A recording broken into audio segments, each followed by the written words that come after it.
There's 3 things that you want to do when you are empowering and inspiring a team. This is all about leadership this week. My name is Janelle from JanelleEmma.com, and I want to talk to you today about how you can do these 3 things to empower and inspire your team daily. So they need to feel challenged. That's number 1. They need to feel appreciated. That's number 2. And they need to feel like they're a part of a winning team. So these are massive for, leadership and getting everyone out there to, basically inspire themselves and move forward themselves and create momentum within the team. So let's have a look at that. The first one is a challenge.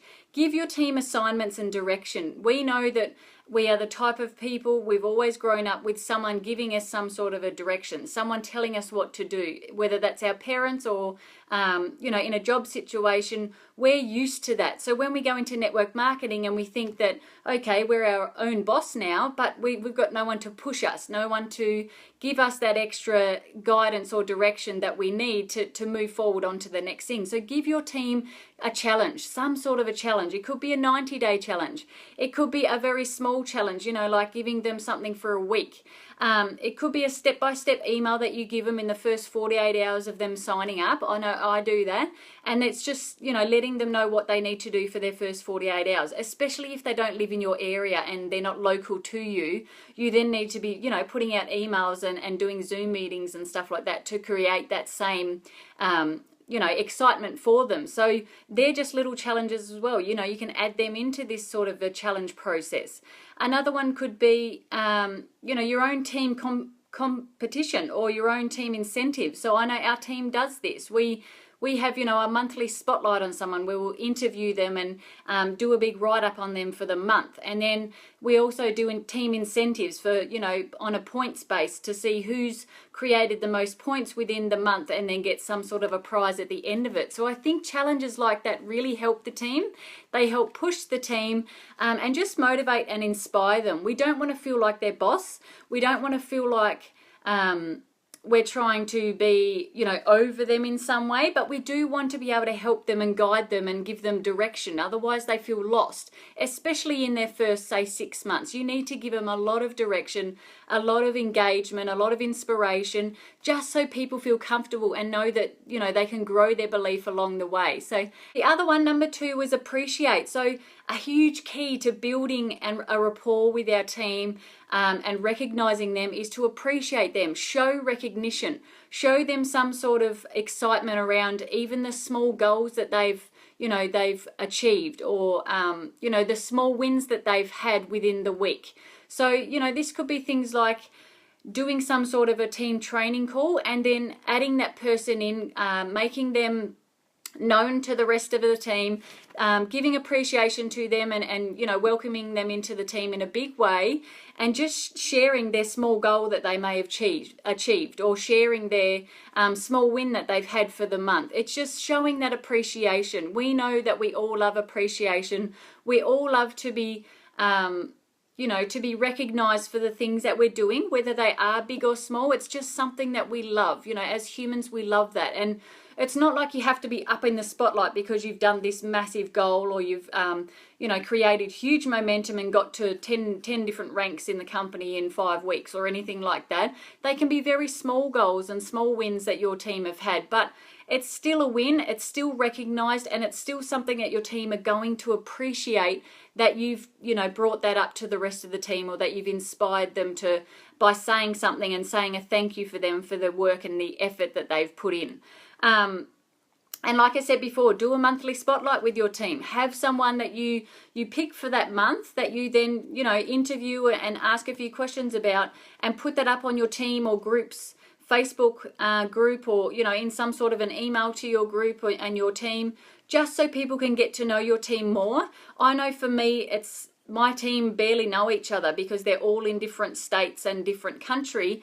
And so it's hard for them to all get to know each other really well. So doing things like spotlights and Zoom calls and stuff means that the team can get to know each other a lot more and appreciate when they do have wins. The rest of the team can appreciate them and, you know, congratulate them along the way because they feel like they already know them in some way. So that's where it creates, you know, extra inspiration and extra, you know, motivation for the team when they're watching other people getting these wins and these goals that they've achieved. Number 3 was to be a part of a winning team. So you don't want your team to feel like you've signed them up and then you walk away. You've got to make sure that you give them, you know, full motivation right from the start. You're giving them yourself, you know, over the first few weeks or few months, and making sure that you're giving them all the tools that they need, all the information that they need, and being there for them 100% when they need you, you know, and doing their presentations for them until they're confident. Doing their phone calls for them until they're confident, helping them out with how they can present to other people and how they can bring in new team members themselves. If they are new and they want to bring in new team members, show them how they can do that and how you're there for that, to be that mentor, to really build that for them and show them that it can be done. So being part of a winning team is huge. You know, don't let your team think that they've just been left behind as soon as they sign up.